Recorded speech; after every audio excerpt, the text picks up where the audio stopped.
What's up everyone, it's Scotty with MoneyVest. So we've got lots to discuss in this video because of course FOMC just ended about 35 to 40 minutes ago. We were live to basically cover the entire press conference. I went over the SEP, I went over the statement.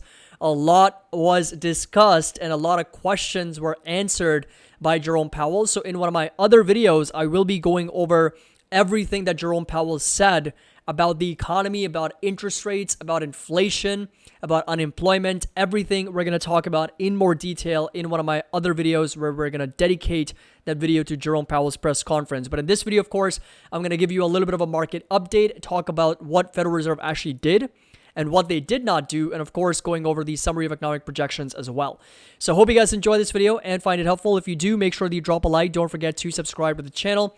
The link to our Discord and Patreon is going to be down below. I would really appreciate it if you guys just drop a like because it is pretty late over here. It's past midnight in Dubai. I'm still up and recording these market updates for you, so I would really appreciate a like on this video. Subscribe if you haven't already. And also do me a favor, do check out the links down below if you're interested in joining our Patreon and our Discord. There's only 5 more spots left for the early bird investor tier with the 16% annual discount, and both of these things do expire at the end of this month. So in the next 10 days, the early bird tier will shut down for good, and the 16% annual discount also goes away. So if you want to join our MoneyVest community, now is the time. Link's going to be down below.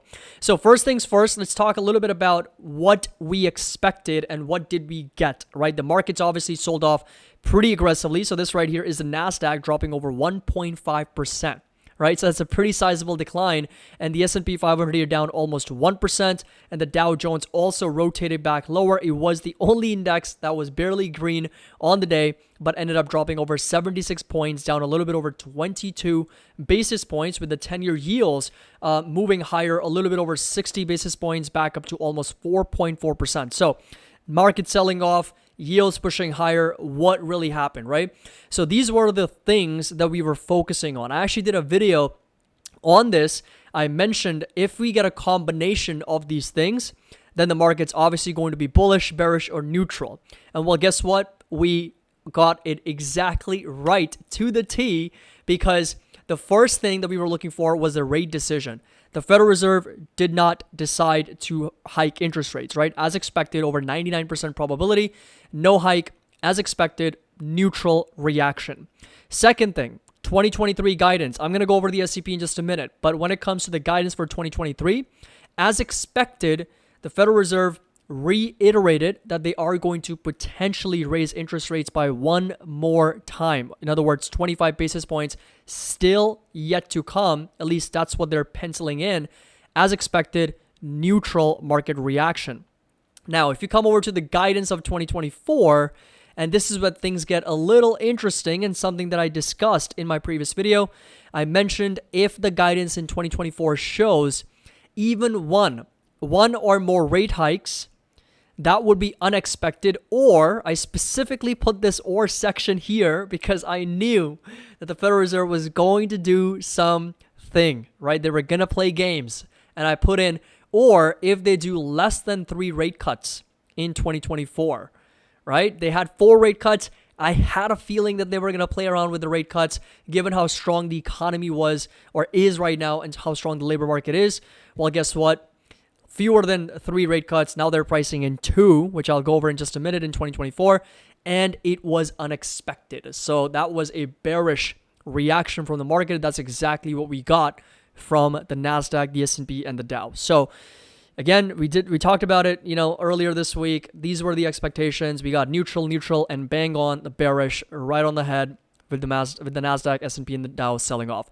So this right here was the actual, economic sort of SEP, summary of economic projections. So you can see that the federal funds rate down below increases from 5.6 to 5.6%, so no changes there, but then increases from 4.6 to 5.1% in 2024. So they are expecting higher rates in 2024, higher for longer continues to be the case in 2024. And of course, all of that is coming on the back of 2 things: change in real GDP and unemployment. This has nothing to do with inflation. Let me repeat, this has nothing to do with inflation. Inflation expectations are still pegged at 2.5% for next year. So that shouldn't change interest rate expectations, but the fact that it does is coming on the back of GDP and unemployment, right? Because we've got such strong GDP and such a strong labor market, they believe, the Federal Reserve believes that the market and the economy can sustain higher interest rates for longer. In other words, it can handle higher interest rates for longer. And for that reason, they are foregoing two rate cuts. And now they're only pricing in or penciling in 2 rate cuts at the moment. And of course, the markets did not like that very much. The dot plot, I was actually quite surprised. There was a very sizable, decent majority of members in the FOMC expecting for interest rates to be above 5.5% and expecting one more additional rate hike. I was expecting more like 10 or 9 or 11 or 8. It was going to be a close call, but it ended up being 12 members, right? Majority of members, 12 members expecting interest rates to increase by one more time. In other words, another 25 basis points. And then, of course, going into 2024, majority of them expect interest rates to be above 5%, which originally in the past was not the case. Majority of them were expecting to be rates to be lower, under 4.6, closer to 4.6%. And now this number has definitely moved up to majority members expecting rates. There's one member expecting rates to be over 6.5%. I don't know who that is, but they're definitely very, very hawkish. Now, going over to the markets, of course, we did see a sell-off in NVIDIA, Google, Meta, Amazon, Tesla, Microsoft, Apple, of course, big tech rolling over, Intel here selling off. We did also have UNH and Amgen among the few that were actually pushing higher. AT&T, IBM also pushing up, but most of tech was selling off. So we did see a little bit of rotation out of technology, out of big tech, out of comm services, hardware, software companies, over to some more value-oriented, so consumer defensives, healthcare, even utilities to some extent, materials. Energy started rolling over a little bit because oil prices have been selling off from that resistance that we talked about at closer to $93 a barrel. But for the most part, the main takeaway from this is that consumer is definitely shifting in their spending habits. And it could be wise, at least in my opinion, it could be wise to starting to position a little bit more towards defensively as we kind of head into the lag effects, because higher interest rates are going to start to play through. There was a report that I went over earlier, which pretty much suggested that starting fourth quarter of this year is when the real lags of higher interest rates really begin. In other words, we haven't really even seen what higher interest rates could do to the economy because the lag effects are so long, 1 year, 2 years long, that we haven't even seen what higher interest rates can do to the economy. So we got to be ready. We got to be prepared. We have to have some dry powder on the sidelines ready to be invested when the markets do sell off. And that's exactly one of the reasons why I'm going to be sharing all of that in our Discord and our Patreon, right? All the alerts, as soon as the market starts dropping here pretty aggressively, I will be buying, period. I will be left and right, dollar cost averaging, and buying a lot of stocks. Now here, this right here, consumer defenses, real estate, healthcare, all pushing higher with, of course, other sectors selling off. In the last 1 week, it's been a little bit more back and forth. In the last 1 month, energies higher, communication services, financial utilities, all these sectors pushing up with technology, healthcare, and industrials pulling back. And of course, volatility on the rise, oranges for the win. Soybean, meal, and of course lean hogs, corn prices pushing higher with coffee, platinum. We got heating oil, soybean, cocoa, sugar, natural gas, all of them selling off a little bit. And then of course Bitcoin back up to almost 27,000 and Ether also at over 1,600 at the moment. So going over to crude oil first. Crude oil here, a little bit of a pullback. Again, we talked about that $93 per barrel resistance. RSI is overbought, so we're starting to see a bit of a pullback down about 1.5%, back under $90 a barrel. Of course, he talked about energy prices and oil prices a lot, Jerome Powell. And he also mentioned that if energy prices stay high at elevated levels for longer, then that can really change the expectation of consumers when it comes to inflation. So in other words, because energy is so volatile, of course, that's why they look at core inflation, because it's so volatile and so back and forth. But if it stays higher for longer, that could be a problem, and that could really reflect in the inflation expectations from consumers. And right now, we are starting to see a bit of a pullback, but of course, inflation is very much dictated with where energy goes, and energy is up quite a bit, over 35-36% from its lows from back in June of 2023, so earlier this year. Talking about crypto, so Ether here selling right back down, so we are down about 1.6%, back down to 1,600s, and Bitcoin also back under $27,000 right now. Of course, a lot of pullback and sell-off in a lot of crypto-related stocks, and of course, yields have just consistently moved up, as we have already talked about with the 10-year, the 2-year. 2 years now over 5.1%. 6-month, 1 year, 3-month, all of them pushing higher and higher at the moment. Now going over to the S&P 500. So this right here was the chart that we talked about in our previous videos. If you come over to the daily chart, you'll notice, this is the lower high and the lower low. Pretty brutal red candle, right? So definitely selling off quite aggressively. Next support is going to be down to 43.35. We are still very much in the context of a downtrend, as I've already mentioned. In my previous videos, I also talked about how we're not out of the woods yet, and that's exactly the reason why. Because anything can change. The markets can change in a flip of a dime, and of course, support level is going to stay put at 43.30. Very, very important level to watch and pay attention to. Nasdaq here, also pretty massive red candle. This right here is going to be that lower high, lower low. Support level is going to stay put at 13,100. That's the level that I'm really paying attention to for the NASDAQ moving forward. Talking about Apple. And Apple here also selling off, still in the context of this downtrend, right? So lower highs and lower lows, very strong support at 172. If you do see a breakdown, 155 is going to be that next support level to watch. And right now, we are very weak in terms of the price action. I did a complete technical analysis on a lot of these companies before. And of course, right now, we are still in the context of this downtrend. Amazon, on the other hand, for the longest time was trading in this uptrend, and man, oh man, was today the breakdown day. So resistance here sitting roughly at 146. Amazon starting to show signs of some real weakness now, breaking down from this higher low. Next support down to 130. If you break down below 130, that would confirm a new lower low for Amazon. That's going to be down here. The one that I'm just marking right now, that's going to be a potential lower low if you break down below that $130 level for Amazon. Bottom line is we're starting to break down from this higher low, which obviously is not the best news for Amazon investors, long-term holders. From an uptrend standpoint, it is starting to unfortunately show some signs of weakness and breakdown. Tesla, on the other hand, was very, very back and forth, right? It pretty much moved up. At one point it was up like 2 to 3%, but then it was selling off. Here on the day, very, very flat, actually down about 1.4%. And this right here is the chart where you'll notice, once again, we are getting rejected almost to the T of this lower high. So this right here is the downtrending channel. And as I mentioned, that Tesla right now is taking like staircases up right now.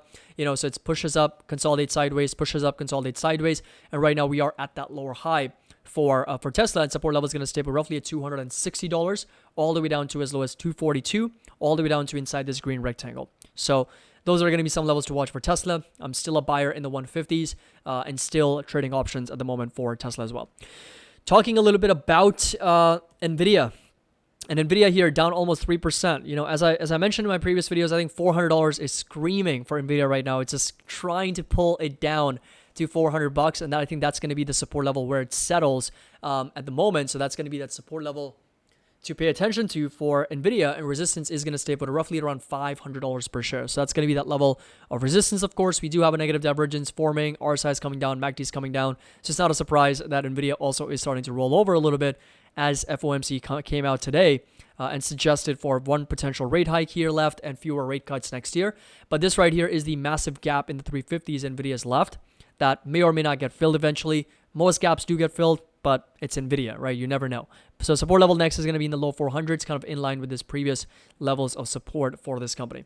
Talking about Advanced Micro Devices selling off, I think the moment it breaks below $100 is the moment everything will break loose for AMD. I think low 80s is possible then, and that's going to be that support from back in May for Advanced Micro Devices. I think $100, very, very strong support. We'll see if it actually continues to hold up at that level, but this right here is going to be that lower high and that lower low, so very strong downtrend. And of course, there's a lot of weakness being displayed by the price action of Advanced Micro Devices. PayPal here, PayPal selling off quite aggressively, also down 2%.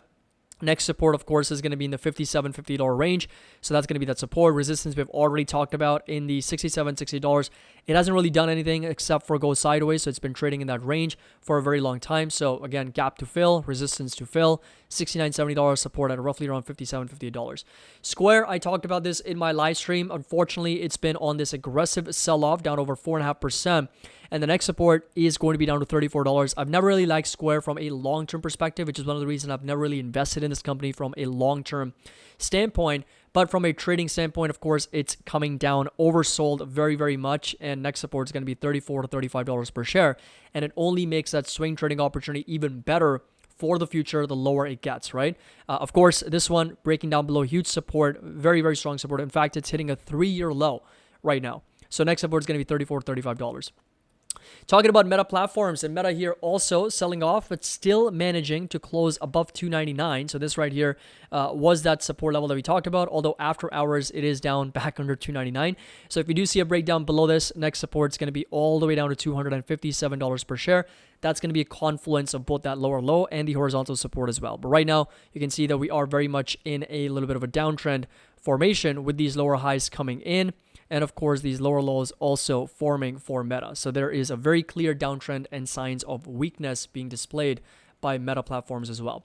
Netflix here continues the slide lower. Resistance is going to be at $398, close to $400. So yesterday I pointed that out specifically, mentioned that, we're seeing a little bit of that recovery, dead cat bounce, resistance still going to be at $400.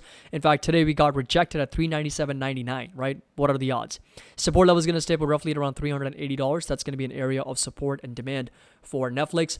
Talking about Google, and Google here, unfortunately, starting to show signs of some weakness, down 3% and back under 135. I mentioned this in our other video where this right here is the chart for Google where, oh man, you can start to see that it's already starting to show signs of some weakness and now breaking down below this uptrend. Support level is going to stay put at 134. If this level holds up this week, great. If it doesn't, well, 126, 127, here we come. That's going to be that next support level for Google. Microsoft, on the other hand, continues to validate that lower high and lower low pattern, so it's showing signs of weakness. Again, we've talked about this in our previous videos multiple times. Lower highs, this right here is going to be that lower lows, and next support is going to be staying put down to $311 per share. Finally, we get to Shopify, which also continues to sell off. We fill that entire gap here, and the next support really is going to be down to as low as $54 per share. So this right here is going to be that level. Huge resistance in the $66, $67 per share, and of course support level at $54 per share for Shopify. Next one and last one on the list is going to be Enphase. Now, Enphase was green. It still managed to close green, but it was a lot green during the day, still up over 1.5%. So doing really well. I did a video on Enphase earlier today, so make sure that you do check that out if you haven't already. So that's going to be it for today, everyone. Thank you so much for joining in. I will be doing a separate, more dedicated video on everything that Jerome Powell mentioned during the press conference. The bottom line is, as expected, neutral, bearish, meaning rate hike expected in 2023. And of course, no hike in this meeting, but fewer cuts. That was the big unexpected move from the Federal Reserve. Fewer cuts expected in 2024. And as a result, the market definitely selling off. So hope you guys enjoyed it, found it helpful. Make sure that you drop a like. Don't forget, 5 more spots left for the early bird investor tier, 16% annual discount. Link's going to be down below if you're interested in joining. Subscribe to the channel for all market updates, technical, fundamental updates. As always, happy investing. I'll see you all in the next video.